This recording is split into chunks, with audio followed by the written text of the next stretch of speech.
Bienvenue sur la chaîne Le Cotomotive. Bonjour, je suis Rosine. Nous allons parler aujourd'hui de la gratitude, un sentiment affectueux que l'on éprouve envers quelqu'un dont on est obligé. Avant de rentrer dans le vif du sujet, je vais vous demander de partager la vidéo, de l'apprécier, de l'aimer et aussi de laisser des commentaires par rapport à ce sujet, la gratitude.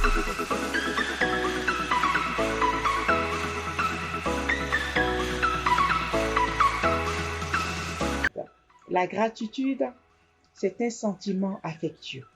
La gratitude, c'est un sentiment de reconnaissance. C'est très important d'être dans la gratitude constamment. On doit le cultiver. On doit pratiquer constamment la gratitude, une reconnaissance. C'est des remerciements. Et toute personne qui fait usage, qui est dans cette position constante des remerciements ou de la gratitude, la personne-là, elle se sent bien elle-même d'abord. La personne-là elle commence à être sereine. La personne-là va passer sa vie sans être inquiétée, sans vivre le stress.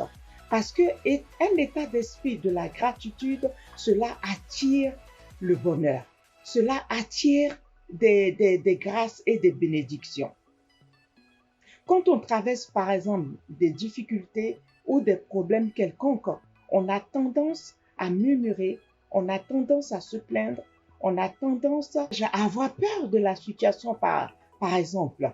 Mais non, il faut changer la façon de voir la situation. Il faut changer la manière de penser à ce problème ou à la situation qui fait peur, qui inquiète, qui fait qu'on est en panique.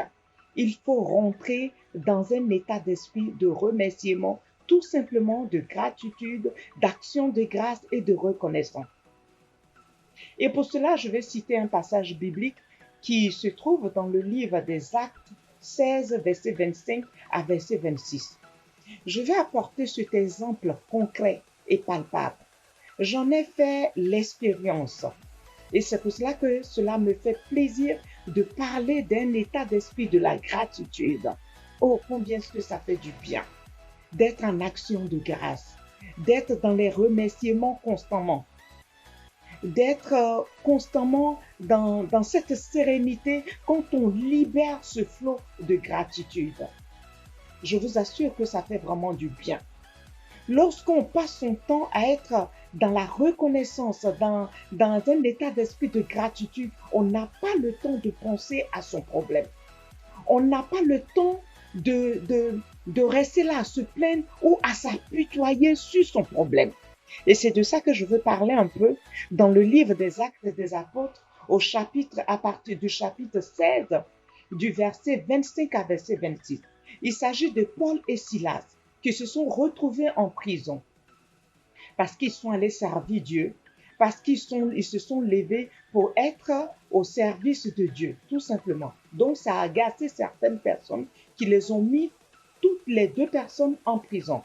Mais ce passage-là dit qu'au milieu de la nuit, ces deux personnes-là se sont levées, elles ont commencé à chanter. Elles ont commencé à proclamer des louanges en faveur de Dieu. Figurez-vous qu'au verset 26, la parole de Dieu dit que le fondement de la prison a commencé à s'ébranler, a commencé à bouger, a commencé, c'était vraiment fort. Arrivé à un certain moment même, les prisonniers les entendaient même qui chantaient. Et je suppose aussi avec les gardes qui étaient en train de les surveiller aussi, ils entendaient. Voilà un bel exemple de la gratitude.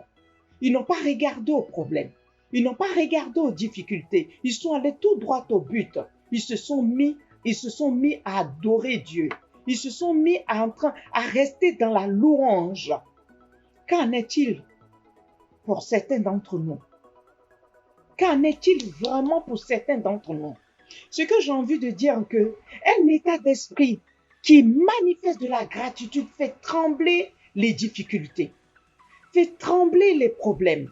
Cela attire la grâce. Cela apporte des résultats. Et voilà, cela s'est avéré réel par rapport à ces deux personnes dans le livre des Actes des Apôtres. Le témoignage, il est palpable. Il n'y a rien à dire dessus. Donc, moi, je viens encourager quelqu'un. Je viens encourager une femme, je viens encourager un homme de ne pas passer ton temps à te plaindre, de ne pas passer ton temps en train de murmurer sur ta situation. Prends un moment, peu importe le problème que tu es en train de traverser, rends grâce, bénis Dieu, remercie Dieu même pour cette situation. Je veux penser aussi dans le livre de la Genèse par rapport à Joseph, qui avait été vendu par ses frères, qui avait été rejeté par ses frères. Pour finir, le jour où ils se sont rencontrés, ses frères étaient vraiment gênés par rapport à ce qu'ils ont fait. Il a dit quoi? Vous m'avez fait du bien, mais Dieu l'a changé. Vous m'avez fait du mal, pardon, mais Dieu a changé cela en bien pour qu'aujourd'hui je vous fasse du bien. Voyez-vous, cela veut dire que la situation traversée à un moment donné, ce n'est pas pour le mal, ce n'est pas pour la mort, ce n'est pas pour l'échec, certainement c'est pour un bien.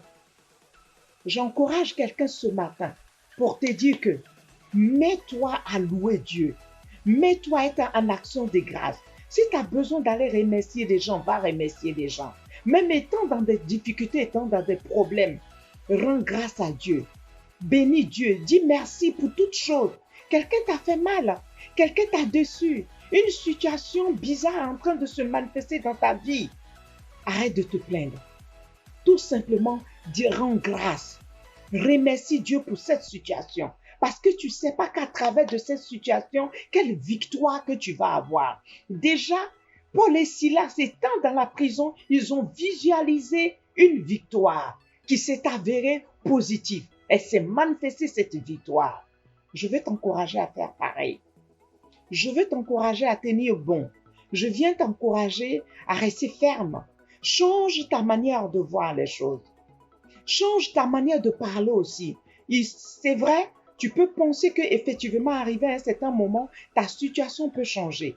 Ta situation va connaître, par exemple, une sortie, une issue de secours. Mais ça ne sert à rien de se mettre dans son coin et puis commencer à marmonner, murmurer, se plaindre, s'inquiéter. Non, ça n'a pas de sens. Oui, je n'ai pas dit de ne pas analyser la situation. C'est pas ce que je dis. Ce que je suis en train de dire, c'est d'encourager la personne à ne pas rester dans l'apitoiement, dans la tristesse parce qu'il y a ça, il y a ça, il y a ça. Tu n'as pas de maison où tu dois dormir. Ne t'inquiète pas. Rends grâce à Dieu. Sois dans la gratitude. Tu n'as pas d'argent pour l'instant pour pouvoir subvenir à tes besoins. Ce n'est pas un souci. Reste dans la gratitude. Remercie Dieu pour tout. Parce que ce sentiment profond de gratitude va attirer ce dont que tu as besoin. Parce que tu es en train de le manifester déjà. Étant déjà dans cet état d'esprit, ça veut dire que tu as déjà une vision de la victoire que tu vas vivre. Même si elle ne s'est pas encore manifestée. Même si tu ne le vois pas à l'œil nu. Ce n'est pas un souci. Continue d'être dans l'action, d'un état d'esprit de la gratitude. Ben voilà, encore je vais vous demander de partager la vidéo et laissez-moi en commentaire ce que vous en pensez ou encore lorsque vous vous trouvez dans les épreuves, dans les difficultés, comment vous faites pour pouvoir les surmonter, pour être dans la sérénité, pour être dans la paix, pour être dans la joie.